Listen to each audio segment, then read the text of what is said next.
Hi అండి, welcome to Yash academy. నిన్న అడిగిన క్వశ్చన్స్ అన్నీ కూడా మనం ప్రీవియస్ వీడియోలో ఉన్న క్వశ్చన్కి ఆన్సర్స్ ఈరోజు వీడియోలో ఎక్స్ప్లెయిన్ చేస్తానని చెప్పాను కదా. ఇది part 2 video.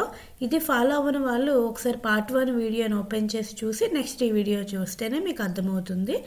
So we explain that he is trying to drive dash car. ఇక్కడ answer a. I am sending dash message to him. A.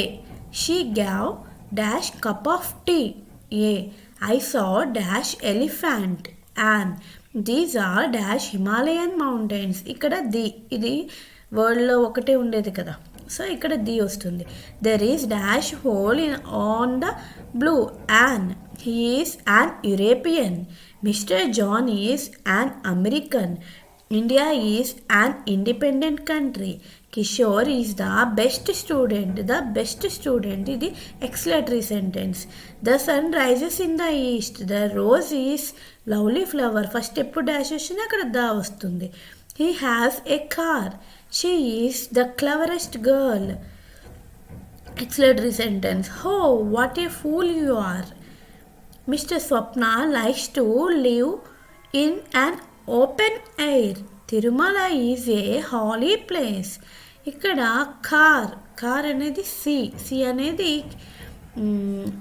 Consonant sound కాబట్టి ఏ వచ్చింది. కాన్సనెంట్ సౌండ్స్ వస్తే మనకి ఏ వస్తుంది. అదే వొవెల్ సౌండ్స్ వస్తే కనుక మనకి అక్కడ ఏమొస్తుంది, యాన్ వస్తుంది. సో ఇలాంటి ఎగ్జాంపుల్స్ ఇంకొన్ని తీసుకొని మీరు ప్రాక్టీస్ చేయండి. Next message. I am sending a message. This is consonant. So A. She gave a cup of tea. This is consonant. A. An elephant. E is the vowel sound. Himalayan is the word one thing. So D vastundi. Whole. O is the vowel. European. E is also vowel. American. A is also vowel. I. Independent. Vowel sound. The best. Exclamatory sentence. The sun dash first వస్తే the వస్తుంది. He has a car. C. So that is consonant sound. She is the cleverest girl. That is the exclamatory sentence. Exclamatory sentences ఎక్కడ వచ్చినా సరే మనకి అక్కడ ఏ కానీ an కానీ use చేయకూడదు, ఓన్లీ ది యూజ్ చేయాలి.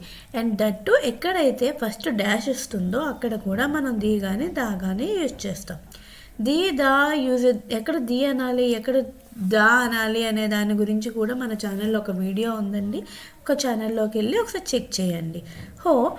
What a fool you are. ఇక్కడ ఏ వస్తుంది. F is the consonant. Mister Swapna likes to an open air. O is the vowel sound. Tirumala is a dash holy book. ఇక్కడ H is the which sound, vowel or consonant. H is the consonant sound. Consonant sound వస్తే a వస్తుంది, vowel వస్తే an వస్తుంది. Some examples are given. an ox, an egg, an apple, an actor, an ear, an honor, an Indian, an American, an onion, an orange, an uniform, an hour. So ఇక్కడ చూసారా, ప్రతి సెంటెన్స్కి కూడా vowel sound వస్తే అక్కడ మనకి ఇవన్నీ vowel సౌండ్తో వచ్చినవి. So మనకి అక్కడ ఏ అనేది యాన్ అనేది వచ్చింది. వొవెల్ సౌండ్కి యాన్ వస్తుంది. So next sentence. అసలు సెంటెన్స్ ఫార్మేషన్ చూద్దాం. అసలు ఈ ఒక సెంటెన్స్ని మనం ఫామ్ ఎలా చేయాలి, ఎలా సెంటెన్స్ ఫామ్ చేస్తాము.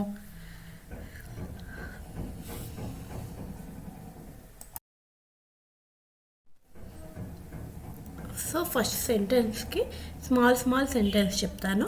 I take book. He takes book. I learn English. She learns English. I eat rice. He eats rice. I read. She rights. It rights. First subject, verb, object. So ఇవి simple sentences అనమాట. నార్మల్గా మనం చిన్న మాటలు మాట్లాడతాం కదా అవి. I take a book. అదే అతను తీసుకుంటున్నాడంటే ఎలా చెప్తాము. He takes book. అతడు బుక్ తీసుకుంటున్నాడు. I take book. నేను తీసుకుంటున్నాను. I learn English. నేను ఇంగ్లీష్ నేర్చుకుంటున్నాను. She learns English. ఇక్కడ ఏమొచ్చింది, వెర్బ్కి ఎస్ ఫామ్ వచ్చింది. I eat rice, he eats rice. I write, she writes. I read, it reads. So వీటికి ఎస్ అనేది వస్తుంది. థర్డ్ పర్సన్ సింగులర్ అయినా మనకి అక్కడ ఎస్ వస్తుంది. నెక్స్ట్ కొన్ని డైలీ యాక్షన్స్ చూద్దాం. అంటే మనం రోజు అలవాటుగా చేసే యాక్షన్స్ అన్నీ కూడాను. I wake up 6 o'clock. నేను ఉదయం 6 గంటలకి లెగుస్తాను. He wakes up 6 o'clock. అతడు 6 గంటలకి లెగుస్తాడు, నిద్ర లేస్తాడు. I brush my teeth. He brushes his teeth. I read news paper. He reads news paper. I get dress up. He gets dressed up. I eat tiffin. He eats tiffin. I go to office. He goes to office. ఇక్కడ చూసారా, ఇక్కడ మనకి వెర్బ్కి మనం ఇక్కడ I you they use చేస్తే ఇక్కడ verb యొక్క first form use చేస్తాం. అదే హీ షీ ఇట్ వాడితే గనక అక్కడ మనం వెర్బ్ యొక్క ఫామ్కి ఎస్ జాయిన్ చేస్తాం. సో కన్ఫ్యూజ్ అవ్వకుండా అదొక్కటి గుర్తుపెట్టుకోండి. ఓకే, ఇంకొన్ని daily wear sentences, daily actions గురించి కూడా చెప్తాను. So listen carefully. We play cricket. She plays cricket. We learn English. She learns English. They chat with friends. వాళ్ళు ఫ్రెండ్స్తో చాట్ చేస్తున్నారు. It chat with friends. ఇక్కడ అది ఫ్రెండ్స్తో చాట్ చేస్తుంది. It chats. ఇక్కడ chats. I write a letter. He writes a letter. We eat breakfast. She eats breakfast. We play cricket. మనము cricket ఆడదాం. She plays cricket. ఆమె క్రికెట్ ఆడుతుంది. We learn English. మనం ఇంగ్లీష్ నేర్చుకుంటున్నాం. She learns English. ఆమె English నేర్చుకుంటుంది. So ఇక్కడ వెర్బ్కి S form వస్తుంది. సో ఈ స్ట్రక్చర్ అంతా తెలిసింది మనకి, సెంటెన్స్ ఫార్మేషన్ తెలిసింది. సో అసలు ఇప్పుడు ఇంగ్లీష్లో మాట్లాడాలంటే ఎలా మాట్లాడాలి? ఇంగ్లీష్లో మాట్లాడాలంటే ఒకటి మనం సమాధానం చెప్పాలి, మనం క్వశ్చన్స్ అడగాలి. 2 రకాలు కూడా మనకు తెలియాలి. అంటే ప్రశ్నలు అడగడం, సమాధానం చెప్పడం. ఏదైనా పని చేశారంటే చేయలేదా అని చెప్పడం, చేయలేదా అని అడగడం. వీటన్నిటినీ కూడా మనం నేర్చుకుందాం. అసలు ఇంగ్లీష్లో మాట్లాడడానికి కొన్ని టెన్సెస్ మనకు అవసరం అవుతాయి. ఎందుకంటే ఒక టాపిక్ ఏదైనా మాట్లాడాలంటే మనకి ఇంగ్లీష్లో ఈ 3 చాలా సెంటెన్సెస్ ఉంటాయి. అవన్నీ అవసరం లేదు. జస్ట్ ఈ 3 సెంటెన్స్ మీరు పర్ఫెక్ట్గా నేర్చుకుంటే కన్ఫ్యూజ్ అవ్వకుండా ఇంగ్లీష్లో మాట్లాడవచ్చు. అవేంటి? Present tense, past tense, future tense. Present tense అంటే ఇప్పుడు జరుగుతున్నవి. పాస్ట్ టెన్స్ అంటే ఇంతకు ముందు జరిగినవి, అంటే ఆల్రెడీ జరిగిపోయింది విషయం. అవి పాస్ట్ టెన్స్. అదే ఫ్యూచర్ అంటే భవిష్యత్తులో జరిగేవి. అంటే ఈరోజు జరగకపోయినా రేపు జరుగుతుంది, ఎల్లుండ జరగవచ్చు, లేదంటే వచ్చే సంవత్సరం జరగవచ్చు, ఒక 10 years తర్వాత జరగవచ్చు. ఇవన్నీ కూడా భవిష్యత్తులో జరిగేవి ఫ్యూచర్ సెంటెన్స్. ప్రజెంట్లో మనకి ప్రజెంట్ కంటిన్యూస్, ప్రజెంట్ పాస్ట్ ఇవన్నీ ఉంటాయి. కానీ జస్ట్ మనం బేసిక్ మనం మాట్లాడడం వరకు అయితే కనుక జస్ట్ ప్రజెంట్, పాస్ట్, ఫ్యూచర్ ఈ 3 పర్ఫెక్ట్గా నేర్చుకుంటే మనం ఇంగ్లీష్లో మాట్లాడడం అయితే స్టార్ట్ చేయొచ్చు. వీడియో కంప్లీట్ అయ్యేటప్పటికి మీకు ఒక క్లారిటీ అయితే ఖచ్చితంగా వస్తుంది. చూడండి, ఐ టేక్ క్లాస్, ఇది present action. I take class every Sunday అంటే ఇది హ్యాబిచువల్ యాక్షన్. అసలు ఏ కన్జర్వేషన్ అన్నా ఎలా స్టార్ట్ చేస్తాము? పాజిటివ్ సెంటెన్స్ కానీ, ఇంట్రాగేటివ్ కానీ, నెగిటివ్ సెంటెన్స్ కానీ, నెగిటివ్ ఇంట్రాగేటివ్ సెంటెన్స్. అంటే ఒక సెంటెన్స్ని ఫామ్ చేయాలంటే ఎలా చేస్తాం? Subject, verb, object. వెర్బ్ అంటే వెర్బ్ యొక్క first form. Sentences are 4 types: positive sentence, interrogative sentence, negative sentence, negative interrogative. Positive sentence అంటే మామూలుగా చెప్పడం, ఇంట్రాగేటింగ్ అంటే ప్రశ్నలు అడగడం, నెగిటివ్ అంటే ఈ పని చేయలేదు అని చెప్పడం. నెగిటివ్ ఇంట్రాగేటివ్ అంటే ఎందుకు చెయ్యలేదు, ఈ పని నువ్వు చెయ్యలేదా అని మనం క్వశ్చనింగ్ చేస్తాం కదా, అలా క్వశ్చనింగ్ చేసినప్పుడు దాన్ని ఇంట్రాగేటివ్, నెగిటివ్ ఇంట్రాగేటివ్ అంటాం. ఇప్పుడు ఒక positive sentence, they wait for the bus, వారు బస్సు కోసం వేచి ఉన్నారు. They wait for a bus, ఇది పాజిటివ్ సెంటెన్స్. దీనికి ఇంట్రాగేటివ్, నెగిటివ్ ఇంట్రాగేటివ్ సెంటెన్స్ని మనం ఇప్పుడు ఫామ్ చేద్దాం. అప్పుడు మీకు క్లారిటీ వస్తుంది.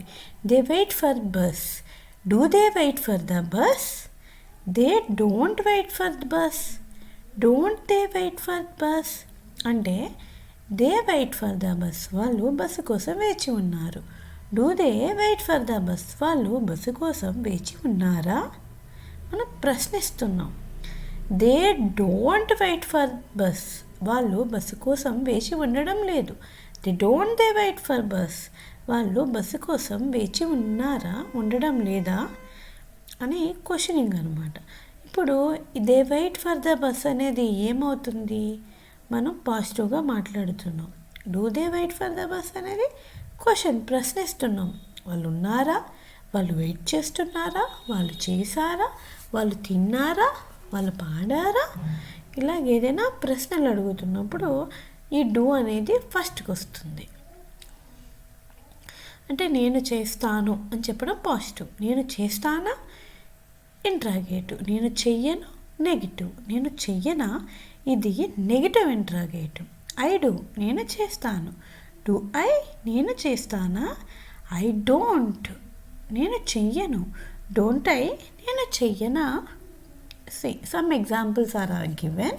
వారు బస్సు కోసం వేచి ఉన్నారు, ఇది పాజిటివ్ సెంటెన్స్, అంటే మామూలుగా చెప్తున్నాము బట్ అది పాజిటివ్ సెంటెన్స్.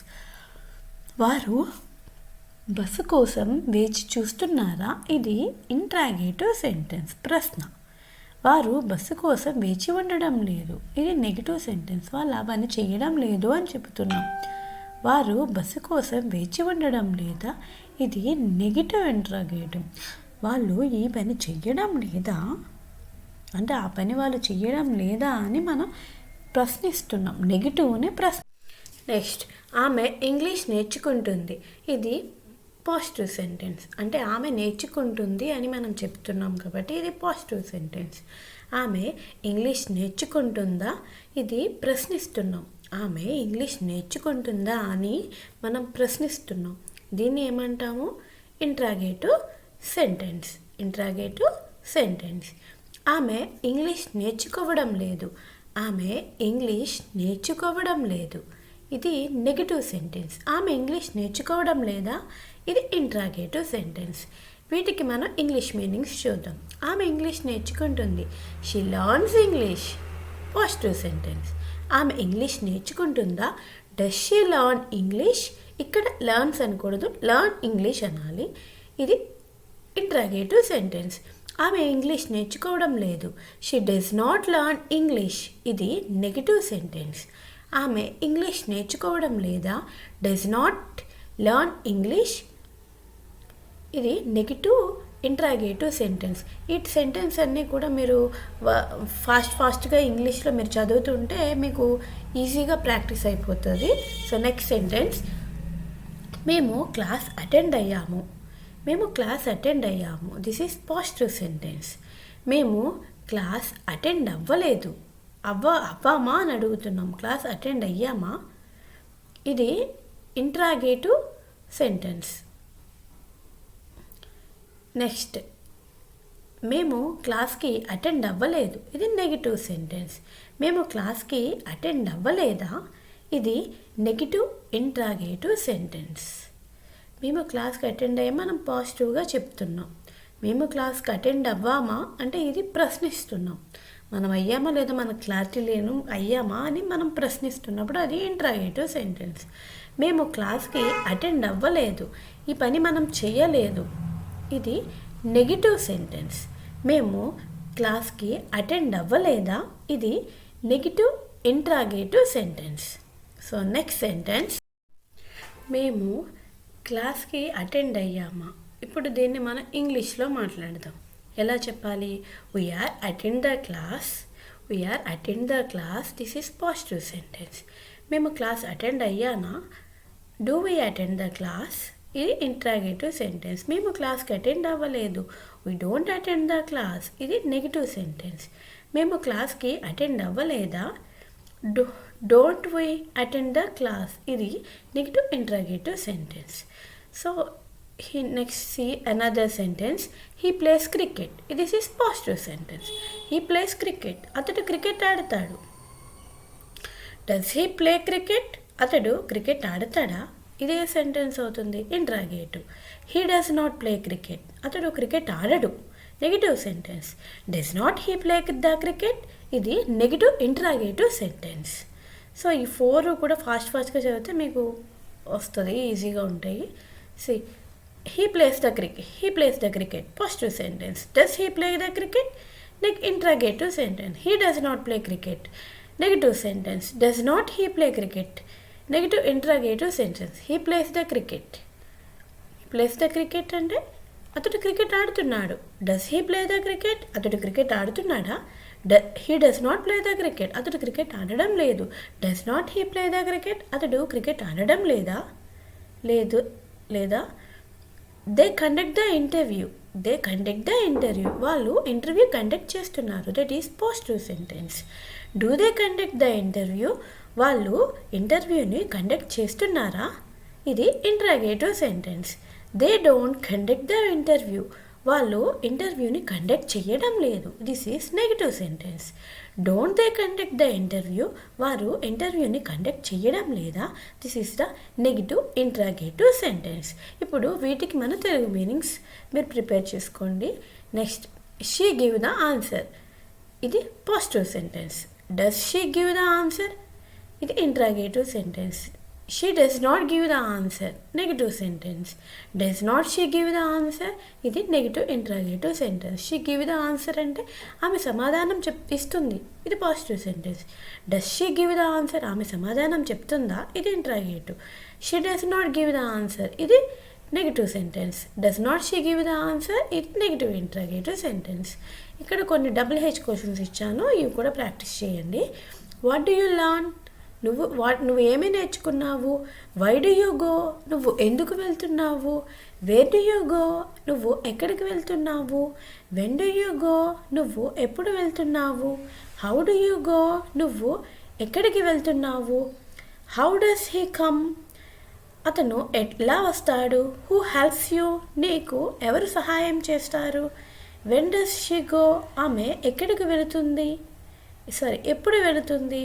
ఇక్కడ వెర్బ్కి ఎస్ ఎక్కడ వచ్చింది? How does he come. అక్కడ హీ షీ అన్నప్పుడు మనం డూ యూజ్ చేయకూడదు, డస్ యూజ్ చేయాలి. అండ్ హూ హెల్ప్స్ యూ, ఇక్కడ క్వశ్చనింగ్ చేసినప్పుడు WH హూ పక్కన మనకి హెల్ప్ వెర్బ్ యొక్క సెకండ్ ఫామ్ వస్తుంది. Who beats you, who places you, అలా వర్డ్కి ఎస్ ఫామ్ వస్తుంది. వెన్ డస్ షీ గో, ఇక్కడ షీ వచ్చింది కాబట్టి అక్కడ మనకి డస్ వచ్చింది. So, what do you learn? What do he learns? What do he learn? What do she learn? అలా చేంజ్ చేసుకోవచ్చు. Why do you go అంటే నువ్వు ఎందుకు వెళుతున్నావు? Where do you go అంటే ఎక్కడికి వెళుతున్నావు? అదే నిన్న జరిగిపోయింది అంటే కనుక మనం where did you go or going అనాలి. వెన్ డు యూ గో ఎప్పుడు వెళ్తున్నావు? హౌ డు యూ గో ఎలా వెళ్తున్నావు? Or bus or bike or car ఎలా వెళ్తున్నావు? హౌ డస్ హీ కమ్ అతడు ఎలా వచ్చాడు? Come who helps you and నీకు ఎవరు సహాయం చేశారు?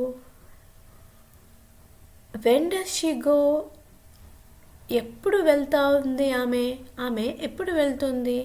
ఇక్కడ అసలు పాస్ట్ యాక్షన్స్ ఎలా చెప్తాము? పాస్ట్ యాక్షన్స్ అంటే కంప్లీట్ అయిన యాక్షన్స్. ఇప్పుడు వరకు ప్రజెంట్ నేర్చుకున్నాం కదా, ఇప్పుడు పాస్ట్ యాక్షన్స్ గురించి నేర్చుకుందాం. Past action structure subject, past form and object. So ఈ వీడియోని ఎంతవరకు స్కిప్ చేయకుండా చూసినందుకు ధన్యవాదాలు. ఈ వీడియో లెంత్ అవుతుంది, అందుకని దీనికి పార్ట్ 3 వీడియో ఉంటుంది. ఇది part 2 video. Previous part 1 video ఛానల్లో ఉంటుంది. ఒకసారి ఆ వీడియోని కంప్లీట్ చేసుకుంటేనే ఈ వీడియో మీకు అర్థమవుతుంది. నెక్స్ట్ పార్ట్ 3 వీడియో అప్డేట్ అవుతుంది. So don't miss to watch it and learn English. So thank you so much. Please subscribe my channel.